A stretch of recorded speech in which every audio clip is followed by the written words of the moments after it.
Welcome to the Stats on Stats Pod. Yeah. What was that one circus? You know, it's like black people. What's it called? It's like, I know. you know what I'm talking I about? mentioned it too. I was like, how do I bring it up? Is it like Universal Circus or something? I think so. Yeah, Universal There's Circus another one, was too. like Is that's there? a good Yeah, that's a good show. There's another all African American circus, I think. Okay. It isn't that one. There's another one. I think it's the Garden Brothers. Yeah. Garden Brothers in St. Pete. He said, he did. He did. Just bring it up. That's better than what your homie did at work. Oh.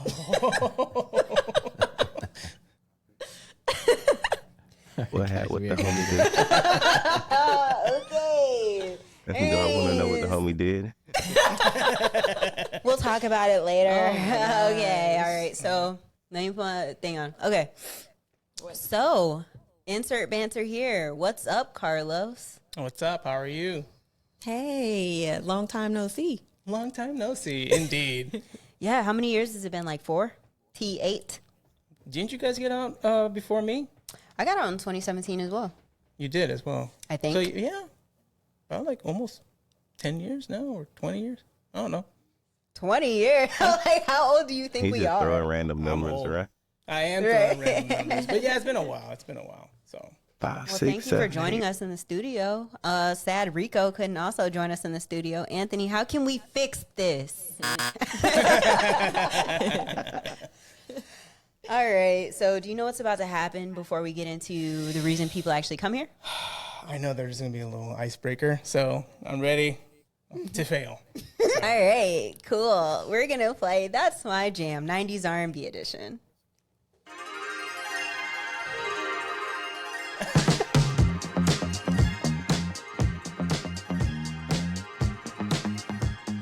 It wasn't always like this. This used to get added in post production, so it's kind of funny now to like hear it in my ears. Hear it?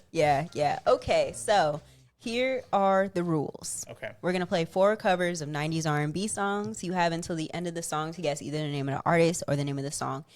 If you can guess both, that's a total flex, but the points are still the same, and you get 2 guesses. When you're ready to guess, just say pause. Okay. Are you ready? Yes and no, but go ahead. Rico, I hope you know some of these songs because we're going to be leaning on you.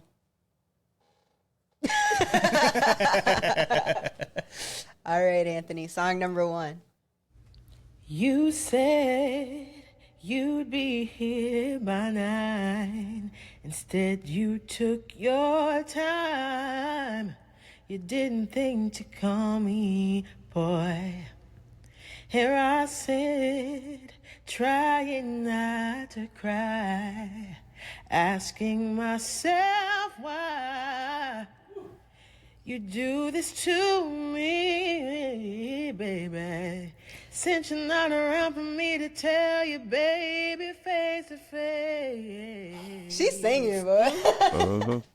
Gianna killing it. Wow. I honestly don't know. Tiffany? Rico? Wait, look. Rico? I think I might be able to get the artist. I'm bad with song names, so. All right, who's the artist? Give him the buzzer. How he guessing anyway? He's a host. Go ahead, Timmy. You got one more try. You good? Can I get like another play towards the end? I think towards the end it sounded more reminiscent to me. How about this? I'll give you a hint. Bobby Brown fumbled the bag on this one. That doesn't help me in any way. Okay. Well, go ahead and buzz this man. Buzz. That was Whitney, and it was also, well, it would have been That Kelly was Price Whitney? as well. Yeah, it's not. Yeah. Really? Yeah, these are covers, so you're not gonna hear the actual artist. Oh, so who was that? Was that you? No, she's a that was local Tiffany. artist in Tampa. Her name She's is a local artist too. You don't hear her? no. So her name is Gianna. Anyways, that's Whitney Houston. Do you know the name of the song? All right, cool. Song number 2. Almost made you love me. Ooh. Almost made you cry. Almost made you happy, babe. Didn't I? You almost had me thinking you were turned around. But everybody knows Almost doesn't count. I mean, That's a good one. Almost heard you say. I mean, is the song almost doesn't count? Pretty Yes. much. Yeah. Yeah, But that's easy. I'm trying to think who the artist is. Moesha. Yeah, I wouldn't have guessed that. Oh my gosh. Honestly. No, You know, I who's thought that artist? was Brandy for a second. It is Brandy. You never seen Moesha? I can't. Thank you. I'm not the only one. can't. All right. Have you seen Moesha? Mm-hmm. Thank you. I knew Tiff knew it. Okay. Song number 3, please. Here we are, all alone, you and me, privacy, and we can do anything, your fantasy. I wanna make your dreams come true. Can you hear? She's calling me. I don't remember who sings between this your either. legs, loud and clear. I wanna talk back to her, make love to her. I wanna hear you scream my name. She didn't want to hit the chorus. She did. The He tease. cut it too. So No. Okay. No. No. I You got know? that one. I think I got that one. That's Who is a it? good one. Is that 112? We can do it anywhere. Yeah. Are we allowed to play 112? Considering. All right. Last song number 4. Am I getting Oh, the points? song's on you, requested, you're dancing like you're naked. Oh, it's almost like we're sexing. Oh, yeah. Yeah, boo, I like it. No, I can't deny it, but I know you can tell I'm excited. Oh, girl, step back, you're dancing kind of close. I feel a little poke coming through. Okay, Gianna. Okay. Oh, I do know that song, but I just can't think of the name or the artist. Anthony definitely knew that song. I was singing along there. Okay, Anthony. What was you doing in the 90s? Man, honestly, sounds familiar, man. Shit. That's I don't want to say the wrong name. Exactly. 'Cause I know the song N-E-X-T. too. So what? N-E-X-T. Next. Next. Okay. All right. You got one, right? I got half of one. Yeah. Halfway. You're better than most. We don't put so you on you're the good. board like that. You're good. You're good. A I'm going to half take star. fractional points. Yes. All right. Let's go ahead and get into the reason people actually come here. Yeah. If it's your first time, welcome. If you already know the vibes, welcome back. I'm Jordan, aka Jay, aka the Chosen One, aka Big Stepper, and I am here with 2 co-hosts today. Yeah, I am Tiffany B. I'm excited you're here with us for this episode. We also have somebody from DEM Tech Folks here with us today.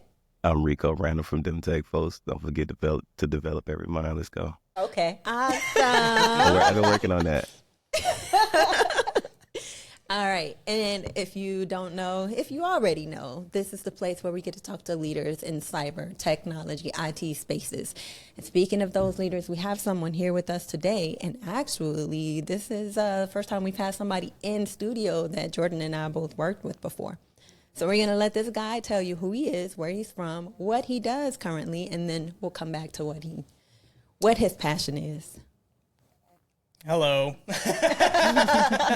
My name is Carlos Rivera. I've worked with Jordan and Tiffany at the White House Communications Agency. We both are all of us former military. I was in the Air Force for about 10 years, serving as a cyber transport technician. That was kind of the jack of all trades, master of none kind of situation, because if you remember that AFSC code, or if you were familiar with it, that was what it was. We had a little bit of everything. We dabbled on network engineering, network security, systems administration, systems engineering, radio communications, voice communications, satellite communications. We touched it kind of situation. We like to call ourselves water walkers, whatever you want to call it. But that's what we were in the Air Force, and that's what we did I did for 10 years. And obviously the last tour of duty was with you guys at the White House Communications Agency, supporting the Office of the President, Vice President, and staff members of the National Security Council, providing that secure voice and data services and maintaining it throughout in austere locations, in various locations. So I'm sure you guys had the experience too, right? Where we had that kind of taste of civilian life. Yeah. And so it tasted a little too sweet, and you're like, I don't know if I can go back. So that's what happened. I was, they were trying to convince me to go to Air Force One to support that. And I decided, no, I want to go network security. outside, much to my wife's kind of disagreement kind of situation. And this is kind of like what I want to talk about a little bit later on, but there's a lot of kind of naysayers that when you jumping ship, getting out of the Air Force or military in general, and you're looking to extend your career in the cybersecurity space or IT space, they say, oh, you're not going to get that salary kind of thing. Oh, you'll be lucky to get 6 figures, or you're going to be at 5 figures for the most part. And that rubbed me the wrong way. Thankfully, someone gave me a chance. I was able to land a career as a network engineer and land a 3 or 6 figure salary. And that was my first job outside of the Air Force. Of course, doing that and maintaining my clearance, still supporting 3-letter agencies in the government space for that. And I did that for about 5 years as a contractor, which I don't like at all. I don't like contract work, and to those who like it, more power to you. But it's hard. It's hard because it's just the stability of it all. I'm not used to it. You know, military, you get that stability with the paycheck and salary. And that's what I was missing. But I did that for about 5 years. But my last company that I was with before I joined my current company, which is Forrester Research, was ManTech. And that was a contractor at that position. The whole conversation of zero trust architecture, zero trust network access, all that was kind of beginning to gain momentum, gain interest. So they tapped me to lead a team of 3 individuals, to include myself, with a systems engineer and information systems security engineer. And we kind of just put our heads together and trying to research what was zero trust, what was setting it out to do, what were the outcomes that it was looking to accomplish, what were the technologies available in the space at the time, and what were the emerging technologies that were coming out, and try to evaluate and assess those tools to achieve what zero trust outcomes were looking to do. And I did that for about 2 years, screaming at the top of my lungs at leadership, and then eventually led me to Forrester to continue that career doing that research in zero trust. To publish white papers. I've been seeing his how many have you done? Reports-wise? Yeah, reports. Maybe about 6, I think, 6 or 8. I mean, that's impressive. That's not small potatoes right there. No, it's not, especially if it's like evaluative research, when you're actually evaluating technologies in the space and how they actually achieve what they say they're going to achieve. That's what sucks. It's a hard process because it's a lengthy process. It's an emotional process, both for me and for the vendors who are participating in that wave. So it's rough. But yeah. Can you talk about any of the challenges that you've had leading this team? Leading the research in zero trust. Yeah. The challenges I've had is kind of just there's been more along the lines of semantics around zero trust, because everyone says, oh, zero trust, you mean there's no trust. You don't trust your workforce. You don't trust your employees. And that's kind of the wrong messaging that a lot of organizations kind of put out there and had to deal with. And then you have those individuals that say, oh, zero trust is nothing more than something we've already talked about. It was the Jericho conference, deperimeterization kind of conversation was what kind of led into the conversation of zero trust. It was coined by another analyst at Forrester in 2009, and that's where it came out, zero trust. But it was very network focused, and then eventually expanded because there was a need to explain that zero trust is more than just a network layer kind of conversation. It's about everything that touches data. You need to, rethink where you're placing your security controls. It's no longer about the perimeter edge. It's no longer that castle and moat conversation. You need to have your security as close to the resource as possible and identifying those resources where they're at. And so that's led to the zero trust ecosystem conversation, more along the lines of, hey, it's not just a technology. It's a information security model first and foremost. I have a question for Tiffany and Rico. I'm going to run it back real quick because y'all were both in the military. So when you were transitioning out, well, you retired, but when you were getting out of the military, what was your experience like in terms of, the other people who were around you? What do you mean? The people who are still in the military. Like, what was your experience like? Like, because I know for me, when I was getting out of the military, not that I had a choice, but when I was getting out of the military, it was very much so like a lot of naysayers being like, oh, it's going to be hard out there. Mm-hmm. It's going to be hard to get a job. Here you have stability. Like, why would you want to leave? Because y'all kicking me out. But like, what was your kind of like situation? Well, I was retiring, so there was nobody really telling me, don't do that because, So I It's didn't. like- I didn't really actually. Yeah. Now, I guess my challenge for me, it was more of a personal challenge, and I was going to mention that with him, like his challenge, he got opposition from his wife because he was making that leap into somewhere that was unfamiliar. Mm-hmm. And for me, I didn't have naysayers, but I was making that jump into somewhere that was unfamiliar because like this was all I had done since I graduated from high school. So, I was going to, I think I was saying those words to myself, like, am I going to be able to sustain myself in a job that I don't have a contract for, So I had my own challenges. What about you? Just slight correction. I was not in the military. You weren't? I don't want people thinking I was in the military. Nah, I was in the Marine Corps. He was a Marine. Oh. Y'all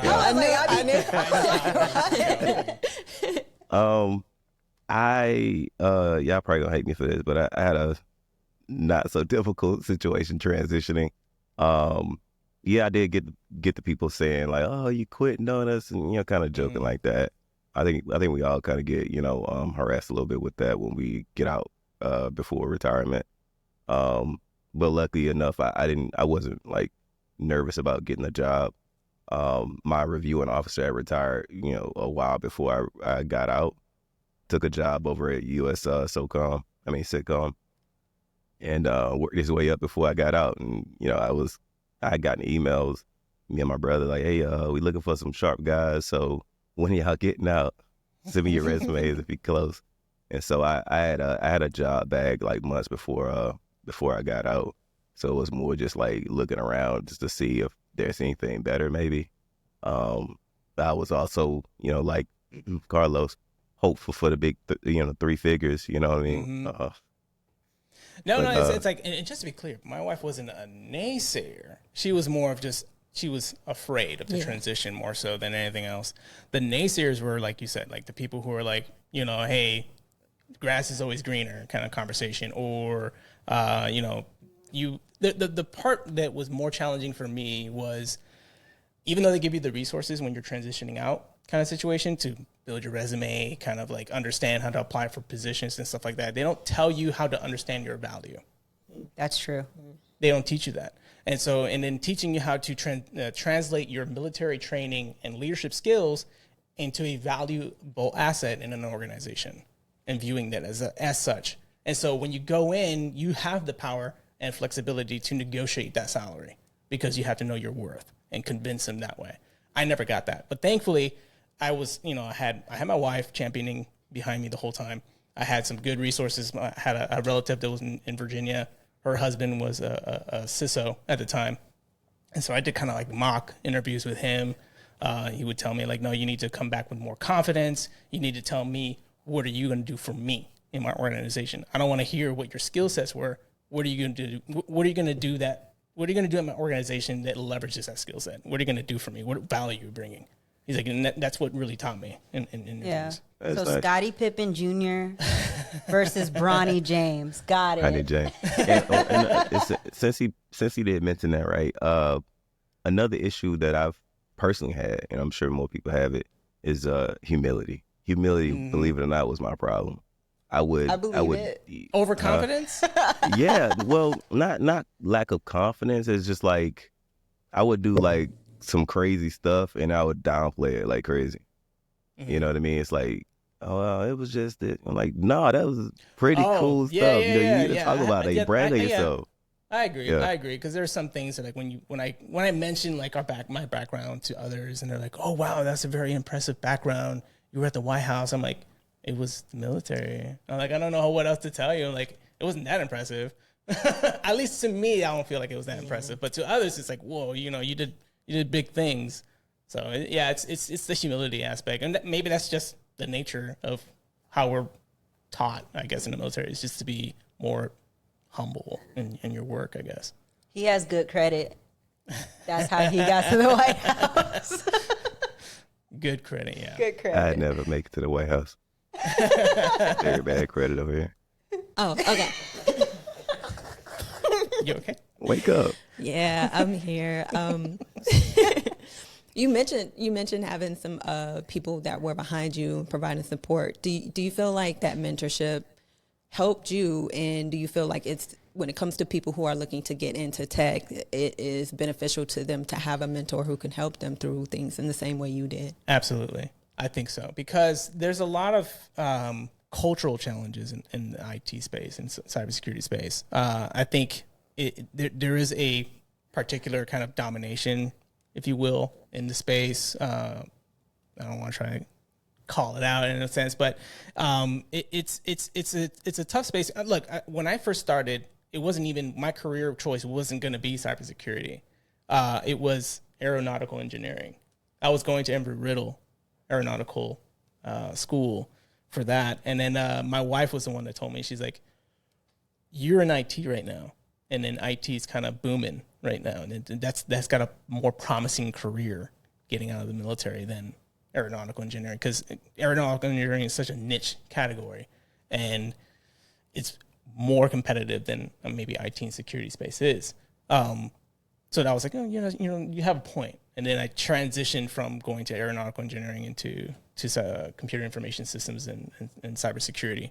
But I think the mentorship, not just from like a support system from like your family kind of situation, but mentorship in terms of having the right people that have gone through the process and being able to take what they've learned and teach it to those who are trying to enter into the career field. Because I've had questions like, "Hey, Carlos," like from family and stuff like that, how do I start in IT? It's like, well, first of all, you have to identify what you like, because there's so many aspects of IT and cybersecurity that it's yes, it's all one big umbrella, but you have to pick a spot of like, what are you passionate about? Do you like coding? Do you like AI? Do you like networking? Do you like satellite communications? You have to pick one, essentially. Just start somewhere.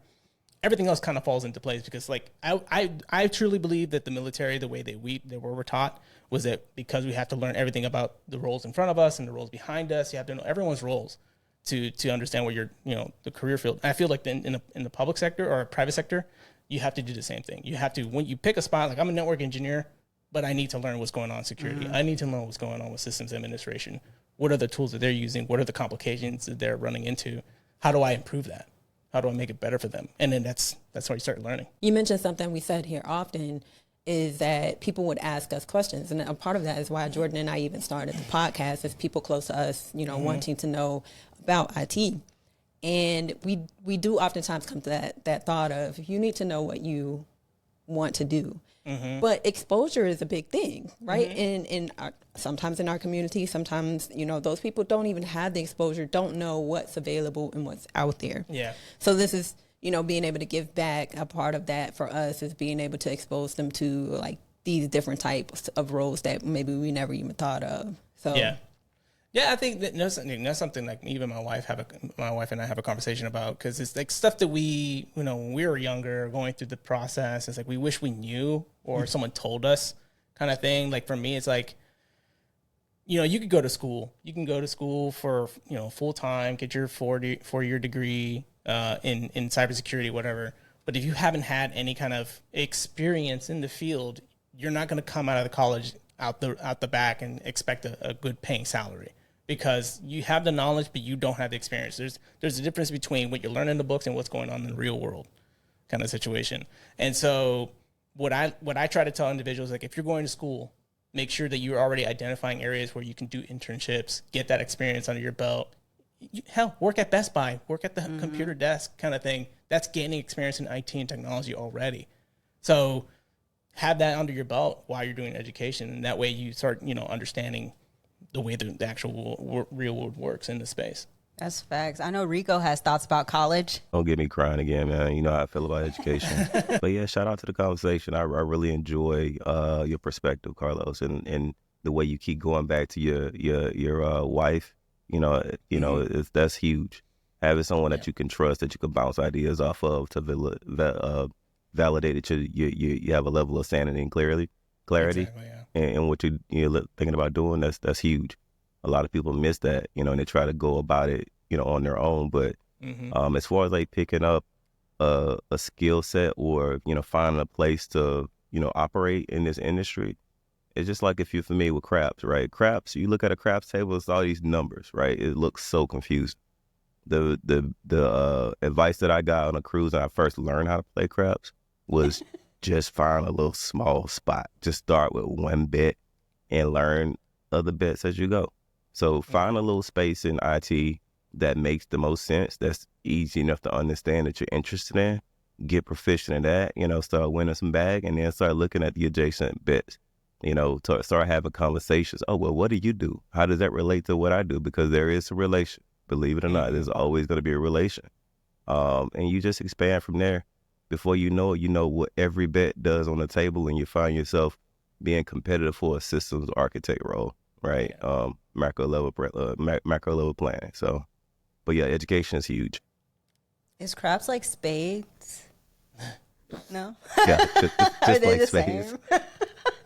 Okay, so it's like if I go to a barbecue and I say I can't play, I'll never learn. Got it. You talked earlier about some of the skills that you gained from being in the military, right? And a lot of those things, one of those things is kind of leadership. But for you, you got out the military and you started working in cybersecurity, and you were a technician, but you've made the shift from technician to more of a strategic leadership role. Yeah. So for you, leadership in the tech space, are there any differences that you notice, and have they changed your perspective about leadership? I don't think that it changed my perspective of leadership per se. I think the difference is in the military, there's a sense of mentorship more so than there is in the private sector. Leadership in the private sector, I guess the best way to kind of, it's a mantra I've heard before, where it's like you can either be a good leader, meaning you're barking orders the whole time, or you can be a good leader by actually bringing your team along the way, kind of situation where you're building them up, kind of situation. And more often than not, in the military, I feel like you kind of had that in terms of building you up and preparing you for, future promotions or things of that nature. In the private sector, not so much. It feels like it's very kind of like job security, if you think about it that way. But yeah, I think leadership and that's kind of why I wanted to transition from, like you said, from a technical perspective to a more strategic operational perspective, because there was so many hands in one boat in a project, especially when I was doing zero trust research at Mantech. Can we block that? So it was because there's so many captains in one ship kind of situation, and everyone was changing the scope of the project or of the actual research that we're trying to do, and redefining what this project needed to be. Was it going to be all cloud? Was it going to be on-prem kind of situation? And rather than listening to actual advice of the technicians that are actually hands on keyboard, boots on the ground kind of situation, they just relied upon whatever, each other or kind of situation. Not to say that the leadership in the current roles like CISOs and CIOs are not well savvy enough about the actual kind of topic, but I think it's more along the lines of being able and accepting of input from a technician kind of level kind of situation, because I'm not saying you don't have visibility of it all, but there are going to be things that you don't see and you're going to miss that perhaps that the technician can kind of point in the right direction, highlight, emphasize a gap analysis kind of situation. Yeah, collaboration is key. It's like if you're not able to collaborate with people, there's just no possible way that you're going to be successful overall in regard to like totally, completing your mission. Yeah. And he also mentioned, hinted on, it's really a conversation of management versus leadership, right? Managing and leading people they're different, right? A lot of people conflate them and use those terms interchangeably. But there's a difference, right? And they're both effective in their own right? For different purposes. If someone is like leading you, they're not necessarily like barking orders at you, right? They're inspiring you for the most part. And they're allowing you the freedom to grow and solve problems in your own way, right? So management wise, they may tell you what to do. Leadership wise, they tell you what needs to do, and they give you space to figure that out, and also a level of comfort to seek them if there's a need. Do y'all eat last? Yeah. Maybe, yeah. Okay, Simon. But you haven't read that book? No. It's called Leaders Eat Last. We actually do, Listen it. like, in the Marine Corps, we always eat after the troops. Oh wow. Yeah. I wouldn't. How long were you in NCO? Huh? Wait, look. Okay, check this out. Check this out. I got like a practice run one time. So they gave me a soldier. But she was older than me, but they gave me a soldier. That matters. Yes, it matters. And so we were supposed to go to the field. Well, we were in the field, and this girl is like, I have hemorrhoids. I'm like, Oh my God. okay. Is this gonna be So- a good story? It's crazy. So I hope it leads to something. we take her back, because she's sick. And so she goes to the doctor. Doctor's like, you're fine. You can go back in the morning, 9 a.m. So we drive the Humvee to pick her up. She's not there at 9 a.m. So they're like, you need to call her. And I'm like, why is she a grown-ass woman? Like, she knows where she's supposed to be. And so she finally, shows up. And I'm like, I don't want her anymore. This isn't for me. I don't want her. So that's my story about the one time I had a troop. You discussed that you faced some challenges. Yes. And, Okay. you face a couple of challenges to changing project scopes. So how did you maintain your focus and make sure that you didn't discard anybody on your team during the process? Not discarding anybody. So the interesting thing about it was, I tend to be very passionate about things I care about. And when I'm working on a project and I'm investing a lot of time and emotion into, when scopes change and there's a kind of like a disagreement at the top end, and at that time I was kind of the manager. I was the lead of my team, so I need to be the barrier between them and the rest of the leadership. And so when they gave me questions like, hey, Carl, what are we doing? Like, I'm so confused. What direction are we going to? They told us to work on this project. Now we're redirecting and during this project after we just spent like a whole year kind of situation in this direction. And I was like, look, I understand. Give me all your feedback, and I'll discuss it with my leadership. And then and when I get into meetings like that, that's where my passion comes out. I guess what I don't like and it bothered me a lot was when people saw me getting passionate, and I tend to get very emotional. I talk with my hands, and it's a very Puerto Rican thing.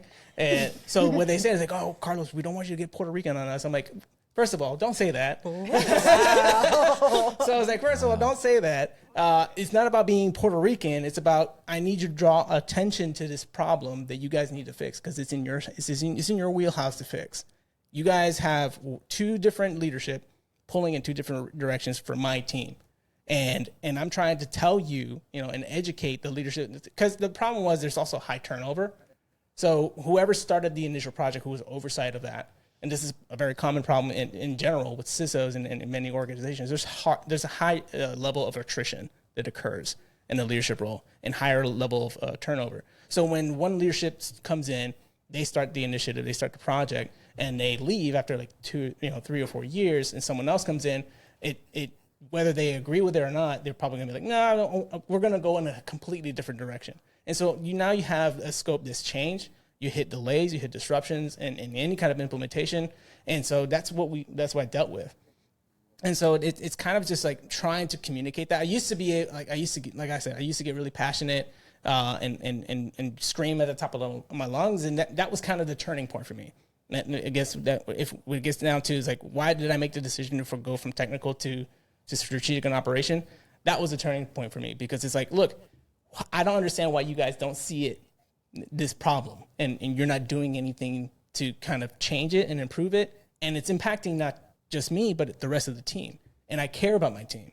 And so I was like, for a long time, I was like, I don't want to lose my technical skills. I'm a network engineer, network security. I like being able to get into the CLI of a router switch and firewall and do configurations and policy changes and things of that nature. But when it comes to those projects and those big initiatives like tech refresh and stuff like that, adopting a zero trust information security model and understanding what it means and how to actually approach it correctly, that's where I was kind of like butting heads a lot. And so I made that change. I was like, look, if no one else is going to do it, I can scream at the top of my lungs all day. If you want change, you have to make the change. And that's what I wanted to do. Do something. Wait, real quick. I have a question for y'all, because speaking of like high turnover rates, that's like a common thing in tech. It's almost like whether you're in leadership or you're in, just a technical role, that's like a huge thing. Did y'all know there's like podcasts dedicated to teaching people to job hop? I did not know that, but I'm not surprised. Yeah, there are podcasts pretty much dedicated to like giving advice, going, you want to know how you make money in tech? Don't stay there for more than a year. But that's true. And the problem is, like, even in GS government federal jobs, right? Because there's a point when I was transitioning out of the Air Force, it was like, do I go as a contractor and find a job in the private sector, or do I continue my federal commitment and find a job in the federal space under a GS job? You know how hard it is to find and compete for a role in the federal space coming out of the military? Mm-hmm. They make the application process so difficult, so grueling, so unnecessarily difficult to only be denied or not be looked at, or just because there's a key word that was missed on your resume or something along those lines. And there's also the prioritization that occurs. So anybody with a disability of 100% on your VA kind of thing, they're number one. They're going to be looked at number one. While I might have a 30% or a 20% disability, and I'm going for a VA preference, but I'm trumped out by everybody else who has 100 or 30 or more kind of situation. Never mind the fact that I have the actual skill sets to satisfy this role.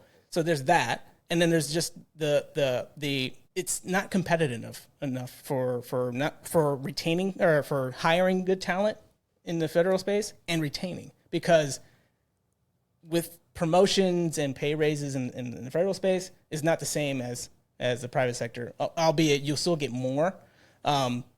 But like it's up to, like, hey, if you want to get promoted, you're a GS 13 and you want to get promoted to a GS 14 or whatever step it is.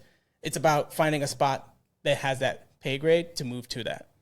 And so that's why in the federal space, there's a lot of turnover. And sometimes you'll get individuals who are in a position that they may not be qualified for to kind of cover. So I've in my experience, I worked with someone who was the IT director, GS role, no experience in IT whatsoever. That's crazy. Whatsoever. But that's because that's the politics in the federal spaces. If you want a promotion, we want to give it to you. We're going to put you over here because this is a space available, and this is an internal kind of move and hiring process. So they'll put that person in that role just so that they can get that pay raise and pay bump, whether they're qualified or not. Do you know something I don't understand? And Tiffany and I were talking about this the other day. We were talking about, how is it that government employees get like no money, right? Like none, but the government has like unlimited funds, right? But then you go to like a tech company with like an imaginary valuation of like $2 billion with all this tech debt, and they have like money to burn. Like, how is that a thing? Investors. Yeah, Nobody's investing in the government. Just taxpayers maybe, but that's a good point. And then That's a good point. these organizations are also under a budget. yeah. And they're prioritizing those budgets. I guess I can stop wondering. Got the answer. Thanks, guys. I love that everybody just keeps looking at me for these questions. Wait, look, she's the one that keeps us on track. Yeah, she is.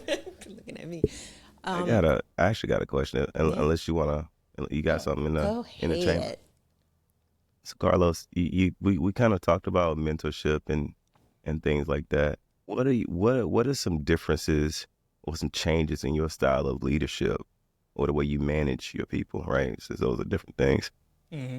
When you were in service versus now, like how do you feel like you've evolved or changed in that transition? I don't know that I would. I mean, that's just me. I think that's just my perspective from my own background and experience. Because when I was an NCO in the Air Force and I had my team, even in basic training, when I was in basic training and I was, element lead or whatever you call it in the Army, a platoon lead or whatever, everybody viewed me as the mom. Because I always viewed it that you always have so many individuals always yelling at you at a given moment in a given day. Why do I need to be that extra voice that's yelling at you? So I never wanted to be that person. I always wanted to be that person to say, hey, sit down, tell me what's the problem, what's going on, how can I help you, help me help you kind of situation. What and then try to learn, any kind of resources that are available to you, point you in that direction, and follow up. So from moving from the military to in the private sector, I don't know that I would change a lot. I would say more just maybe, I think it's more of a confidence level, if that makes sense. Because you don't have to worry about the confidence level in the military per se, because you're just put in a position that's your job, plain and simple. But when you're put in a leadership position, all eyes are on you in the private sector, because you are viewed to be the subject matter expert in that particular topic, field, whatever it may be. And so when someone has an issue or a question about, hey, does this make sense? There's a little bit more, like, you have to come back with more confidence, say, yes, this is the direction we need to take, kind of situation. So that was my issue. It was more of just, I've always been a person that I welcome everyone's input, because I don't pretend to be the person that knows it all. That was my big issue. I think even coming into this role that I'm at right now, my biggest challenge was maintaining that confidence in the subject matter that I know. Because I value everyone's input. And when people bring, hey, I understand that this is, the topic of the matter, or this is the direction, this is the definition, but I also view it this way. I never tell them, BS, go somewhere, go fly a kite kind of situation. I usually just listen. Mm-hmm. And even if they're wrong kind of situation, the thing is, like, even if they're wrong, I'm just like, yeah, that's good input. That's good input. And so after a while, even my own leadership was like, hey, you gotta be able to put your foot down kind of situation, and be able to say, nope, that's wrong, make a call. And that's where I start learning. Being in a private sector, and especially in the role that I'm in, it's about making a call and being and sticking behind it. And that's what I would say that I'm learning and changing. That makes sense. I remember, like, some of the stuff that we were taught, and as dumb as it sounds, it was like almost toxic confidence. That's a real thing. It's like they would literally tell you, like, hey, and this is like getting ready for like boards and stuff. They would say, like, give an answer, have confidence, and if you get it wrong, still have confidence. Mm-hmm. Okay. But I mean, yeah, I get it, man. You're expected to have information, and so you try to fake it until you make it. Whereas, like, now, and that's changed in my approach as well. In my work groups, I tell people, like, look, I'm not the guy. So, this is a collaborative effort. This is a community-driven situation. So I'll do my best to cover down on things that you guys need help with. But I'm expecting you guys to pour into each other and work together and collaborate amongst yourselves, And it's just facilitating that space. That's a good point, because I think my issue was I was too far one side. I was like, yeah, I'm always willing to listen. But if I'm listening, but not giving any kind of clear direction. And that was what changed for me when I came out, when I started doing more leadership roles in IT, in the private sector. It's one thing to listen, but if you're not doing anything with the information that you're listening to and making a call so that your rest of your team knows which direction we're going to go in, then that's what changed for me. Because, like, too much of one thing is sometimes a bad thing. So you also find yourself invested more into the group think. Mm-hmm. Right, it's a hey, all of our brain power right now. It's not just me at the head, and you guys are like, Cypher or seeking for me. Yeah, it scales better, right? Yeah, absolutely. I'm gonna look at Jordan because I'm not gonna look at Tiff. I don't make eye contact. I just look at the bridge of your nose. I don't have a nose. I don't have a nose.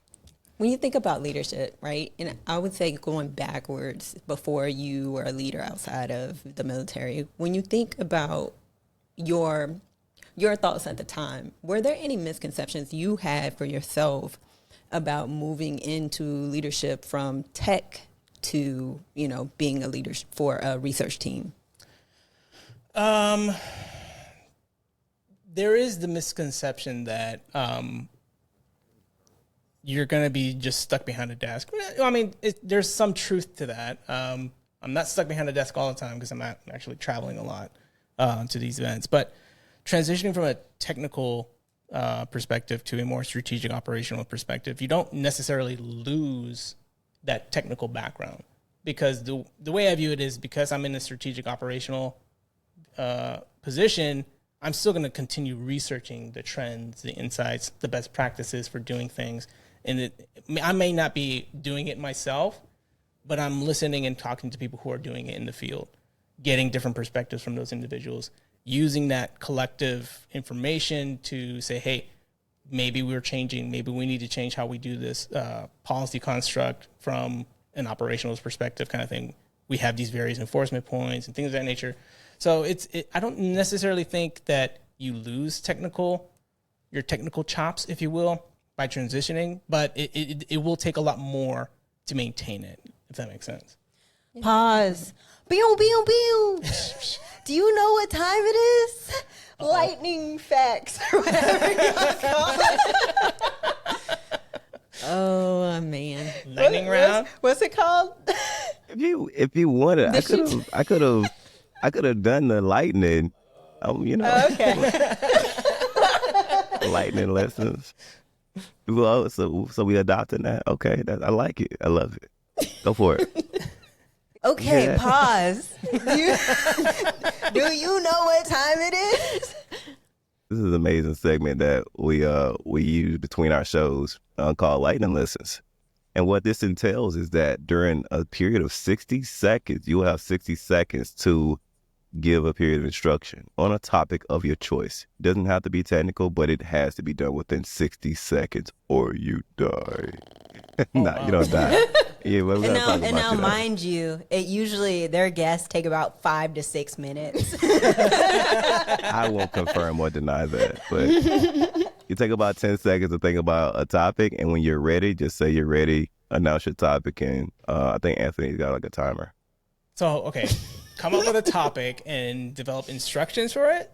No, you're just gonna give a period of instruction. Hey guys, I'm gonna tell you how to tie your shoes or something. I did you can't put on use a that. watch. You can't use that. So you can't put on a watch. Well, I guess okay.